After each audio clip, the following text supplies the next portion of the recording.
Hi everyone, I am Aditi Raj Negi and welcome to a new video. आज की video मैं आपके साथ शेयर करने वाली हूँ class 6 science chapter number 7 getting to know plants Hindi explanation part 4 video.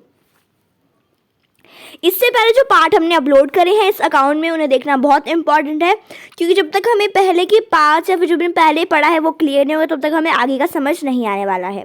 जब भी आप वीडियो देखिए तो वीडियो को बार बार स्किप करके ना देखें, जिससे आपको समझ नहीं आता। कई बार इंपॉर्टेंट चीज़ें बोल दी जाती है 5 सेकंड्स के अंदर ही अंदर। और साथ साथ आप लोगों को बता दूं, अगर आपने पहले वाली वीडियोस देखनी है, आप गलती से मिस हो गई हैं आपसे, तो लिंक प्रोवाइडेड डिस्क्रिप्शन में चेकआउट आप कर सकते हो। आज हम पढ़ेंगे एक बहुत ही इंपॉर्टेंट टॉपिक होने वाला है 7.5 flower. You are shown 3 branches of a rose in figure 7.19 A, B and C. Which one will help you best to recognize the plant?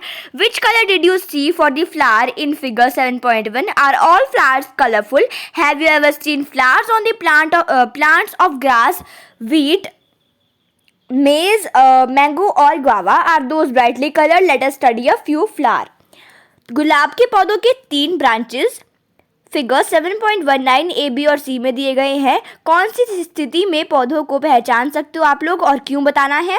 Figure 7.1 में फ्लावर को कलर करने के लिए आपने कौन से कलर का प्रयोग किया था। क्या सभी फ्लावर रंग बिरंगे होते हैं। आपने घास, गेहूं, मक्की, आम अथवा अमरूद के पुष्प भी देखे होंगे। क्या वे अलग अलग होते हैं कलर्स में। आइए इन पौधों को अध्ययन करते हैं। ये एक थोड़ा सा आपको बहुत ही इम्पोर्टेंट सा एक दिया हुआ है यहाँ पर कॉलम टाइप का। हमें इन टाइप्स के कॉलम को छोड़ना नहीं चाहिए। जब हमें क्या होता है, कई बार छोटे छोटे कॉलम्स में आपके बहुत ही इम्पॉर्टेंट चीज़ें बता दी होती है। कई बार जब हमारा स्कॉलरशिप का एग्ज़ाम वगैरह रहता है तो चैप्टर के बीच बीच से इम्पॉर्टेंट क्वेश्चंस आते हैं, MCQs आते हैं। क्या बोला है आपको, when choosing flowers to study avoid using marigold, chrysanthemum or sunflower. You will learn in higher classes that they are not single flower but groups of flower. पौधों को पढ़ते समय पौधों का चयन, जब पौधों को आप सिलेक्ट करते हो उस समय गेंदा, सूरजमुखी और कौन सा फ्लावर जो होता है आपका क्रिस्थमम फ्लावर का को नहीं चूज करना है। आप यह बड़ी क्लासेस में पढ़ेंगे कि जो वो फ्लावर होते हैं वो सिंगल फ्लावर नहीं होते हैं, वो ग्रुप्स ऑफ फ्लावर होते हैं। अभी आगे पढ़ते हैं। Activity 10। We would require 1 bud and 2 fresh flower, each of the following: Dhatura, China rose, mustard, brinjal, lady's finger, gulmohar. Also a blade, a glass slide or a sheet of paper, a magnifying glass and water. Observe figure 7.20 carefully. Look at the prominent parts of the open flower. इतना पढ़ लेते हैं पहले। क्या कहा है आपको, आवश्यक सामग्री या फिर इंपॉर्टेंट चीज जो चाहिए इस एक्टिविटी के लिए वो है आपका 1 बर्ड यानी कि पुष्प कलिका, और निम्न में से किसी पौधे के 2 पुष्प, इनमें से किसी 2 ले लेने हैं आपको, जो भी आपके पास इसमें से अवेलेबल होगा। फिगर 7.20 को ध्यान से देखना है, उसका ऑब्जर्व करना है। खिले हुए पुष्प का प्रमुख भाग कौन सा है। आपको अभी जो हमने यहाँ पे पढ़ा कि observe figure 7.20 carefully, look at the prominent parts of the open flower, these are called petals of the flower, different flowers have petals of different colours. खिले हुए पुष्प का प्रमुख भाग कौन सा है। ये जो भाग होता है इसे पंखुड़ियाँ या फिर पेटल्स कहते हैं। विभिन्न पुष्पों की पेटल्स या पंखुड़ियाँ अलग अलग कलर की होती है। उसके बाद आपको बोला हुआ है, where do you think the petal are in a closed bud, which is the most prominent part in the bud. Do you see that this part is made up of small leaf like structure. उसके बाद आपको बोला हुआ है, आपके विचार में कलिका में ये पेटल्स, ये पंखुड़ियाँ कहाँ बंद थी। कली का प्रमुख भाग कौन सा है। क्या आपने ध्यान दिया कि यह भाग छोटी पत्ती की से ढका हुआ दिखाई देता है। अब आपको आगे बोला है they are called sepals. Sepals petals clear होना चाहिए। इसके बाद आपको स्टेमन पिस्टल वगैरह भी आएगा, वो आपकी हायर क्लासेस तक काफ़ी इंपॉर्टेंट टॉपिक रहता है। फ्लावर वाला हायर क्लासेस में इनके बारे में हम और पढ़ते हैं, इसलिए ध्यान पूरा यहीं पे होना चाहिए। ओके, अब पढ़ लेते हैं हम जल्दी से। इन्हें सेपल्स कहते हैं। Take a flower and observe its petal and sepals. Now answer the following question. एक फूल लेना है, उसमें से पंखुड़ियाँ और जो उसका सेपल वाला पार्ट है उसको कौन सा है वो ट्राई करने की कोशिश करनी है, ढूंढने की कोशिश करनी है और निम्न प्रश्नों के उत्तर दे देने हैं आपको। How many sepals does it have? Are they joined together? What are the color of the petals and the sepals? How many petals does your flower have? Are they joined to one another or they are separate? Do the flower with joined sepals have petals that are separate or are in joined together? इसमें कितने sepals हैं? क्या ये आपस में जुड़े या फिर स्वतंत्र हैं? सेपल्स और पेटल्स किन रंगों के हैं? आपके फूल में पेटल्स की संख्या कितनी है? क्या वे एक दूसरे से जुड़ी है या फिर स्वतंत्र हैं? क्या जुड़े हुए सेपल वाले पुष्प की पंखुड़ियां अलग अलग हैं या संयुक्त हैं? उसके बाद बोला है आपको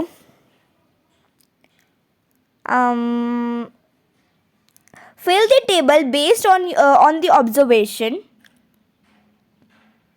यहाँ पर आपको जिस बुक से मैं आपको भी पढ़ा रही हूँ उस बुक में थोड़ा सा मैं बता दूँ आप लोगों को। कई बार क्या होता है, जो हम PDF डाउनलोड करते हैं पढ़ाते समय एजुकेटर्स, वो PDF कई बार पुराने बुक्स के होते हैं, कई बार नई बुक्स के होते हैं। तो जिस बुक से मैंने, जो मेरे पास अभी प्रेजेंट में मेरे पास बुक है जिससे मैं पढ़ा रही हूँ आपको, जो मेरे पास अभी मेरे पास सामने है मेरे, उस बुक में लिखा है fill the table based on your observation और यहाँ पर लिखा है make a table based on your observation. बात वही आती है, पर कई बार बच्चे सोचते हैं कि इनकी तो बुक ही अलग है। नहीं, ऐसा कुछ नहीं बेटा, जो बात है वो वही आ रही है। Add observation to this table from a field trip to locality where there are plant with flower. Fill the last 2 columns after you have gone through the entire section. अपनी कक्षा के सभी विद्यार्थियों द्वारा विभिन्न पुष्पों के अध्ययन संबंधी सारणी 7.3 में लिखिए। विद्यालय अथवा किसी अन्य बगीचे में जाकर विभिन्न पुष्पों का अध्ययन कीजिए। अपनी ऑब्जर्वेशन इस सारणी में लिखिए। इस सारणी के अंतिम 2 कॉलम भरने के लिए इस परिच्छेद को पूरा पढ़ लें। यहाँ पे ऊपर दिया हुआ है टेबल, इसमें फिल करना है। To see the inner parts of the flower clearly, you have to cut it open. If its petals are joined, for example, in datura, sorry अगर मेरा प्रोनाउंसिएशन सही नहीं है इस वर्ड का, and other bell shaped flowers and the petals have to be cut lengthwise and spread out so that the inner parts can be seen clearly. आप पुष्प के आंतरिक भाग को स्पष्ट रूप से कब देख सकते हैं? जब पंखुड़ी जुड़ी हो अथवा जब वे स्वतंत्र हों। उदाहरण के लिए धतूरे बोलते हैं एवं अन्य जो उसके आपको बोला है, फॉर एग्जाम्पल धतूरा और या फिर उसके अदर बेल जो भी शेप के फ्लावर होते हैं, the petal have to be cut. तो क्या बोला है, होते हैं उनकी पंखुड़ियों को लंबाई में काट कर आप पुष्प के आंतरिक अंगों को स्पष्ट रूप से देख सकते हैं, क्लियरली देख सकते हैं। Remove the sepal and petal to see the rest of the part. Study the figure 7.22 carefully. Compare your flower with the. क्या बोला है, पुष्प के आंतरिक भागों को स्पष्ट रूप से देखने के लिए उसके सेपल और पेटल्स को वो कर देना है, रिमूव कर देना है। और उसको आपको बोला हुआ है आगे, and different flowers can you recognise the both the plant of the stamen in your flower. How many stamens are there in your flower? Draw one stamen and label its part. Figure 7.22 में दिखाए ध्यान से देखिए तथा अपने flower के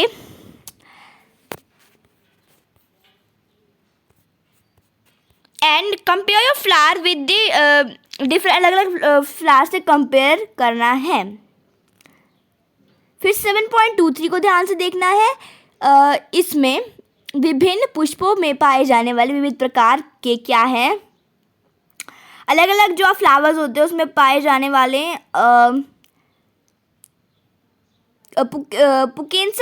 पुकेसर दिखाई दे रहे हैं। क्या आप पुकेसर के दोनों भागों को पहचान सकते हैं? मतलब पुकेसर क्या होता है? स्टेमन को बोलते हैं। पहचान सकते हैं। अपने फ्लावर में स्टेमन की संख्या ज्ञात कीजिए। एक स्टेमन का चित्र बनाकर उसे वो करना है, लेबल करना है, उसके पार्ट्स को लेबल करना है। ओके जी, अभी आगे पढ़ लेते हैं, आगे क्या बोला है। स्टेमन का आपको पिक बना लेना है क्योंकि ये काफ़ी इम्पोर्टेंट होता है, स्टेमन वगैरह का पिक बनाना। क्योंकि क्या होता है, स्टेमन वगैरह जो ये आपके फ्लावर्स हैं, ये आपको मैंने बताया कि बड़े क्लासेस में भी आपको आएंगे। दैट्स वाई मैंने आपको बोला कि इसको कर लेना है आपने। The innermost part of a flower is called the pistil. If you cannot see it completely, remove the remaining stamen. Identify the parts of the pistil with the help of figure 7.24. क्या कहा है, अभी इसको हम पढ़ते हैं। पुष्प के केंद्र में स्थित भाग को पिस्टल कहते हैं। यदि आप इसे पूरी तरीके से नहीं देख पाते हैं तो स्टेमन हटा दीजिए। चित्र 2.24 की सहायता से स्त्री केसर के भागों को पहचानिए। Draw a neat label diagram. इसके लिए आपको एक नीट डायग्राम बना लेना है। 11 मिनट्स तो हो ही चुके हैं। मैंने सोचा था कि इस वीडियो को मतलब उसको हम कंप्लीट कर लेंगे आज, बट लेट्स सी क्या रहता है। Let us now study the structure of the ovary of the flower, figure 7.24. It is the most lowermost and swollen part of pistil. We will cut this part to study how it looks inside. Look at figure 7.25 A and B carefully to understand how to cut the ovary of a flower. Activity है, आइए अब इस पुष्प के ovary वाला जो part है इसका अध्ययन करें। फिगर 7.24 यह स्त्री केसर का सबसे निचला एवं फूला हुआ भाग है। इसकी आंतरिक संरचना के अध्ययन के लिए इसे काटना पड़ता है। यह जानने के लिए कि ओवरी को किस प्रकार काटा जाए, चित्र 7.25 A और B को ध्यान से देख सकते हो आप, अगर आपको नहीं लग रहा है पता कैसे काटना है। Take 2 ovaries from different flower, cut them in 2 different ways as shown in figure 7.25. To prevent them from drying, put a drop of water on each of the 2 pieces of the ovary you have cut. वो सूखे ना, इसलिए उसमें आप पानी की बूंद डाल सकते हैं, ठीक है। Observe the inner part of the ovary using a lens, figure 7.26. Do you see some small bead-like structure inside the ovary? They are called ovules. Draw and label the inner part of the ovary in your notebook. क्या बोला है? जो आपके lens की help से आपको ovary के inner parts को देखने की कोशिश करनी है। क्या आपने छोटे से स्मॉल बीड, छोटी छोटी गोल संरचनाएं आपको दिखाई देती हैं, इन्हें ओव्यूल्स कहते हैं। तो आपको इसका भी डायग्राम बना लेना है ओवरी का। On your field trip try to find out the names of as many of the flower as you can by asking the gardener or any other person. Remember not to pluck more flowers than you need. Based on what you have filled in table 7.3, answer the following question.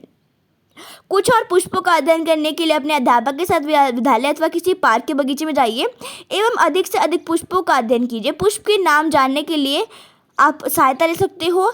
ध्यान रहे कि आवश्यकता से अधिक आपको फूलों को नहीं तोड़ना है, ठीक है। प्लक नहीं करना है बेफालतू में आपको किसी भी उसको फूल को। Okay, do all the flowers have sepals, petals, stamen and pistil? क्या सभी फ्लावर्स में sepal, petal, stamen and pistil होता है? Are there flowers that do not have any of this? कुछ ऐसे पौधे होते हैं जिनमें ये कुछ भी नहीं होता है।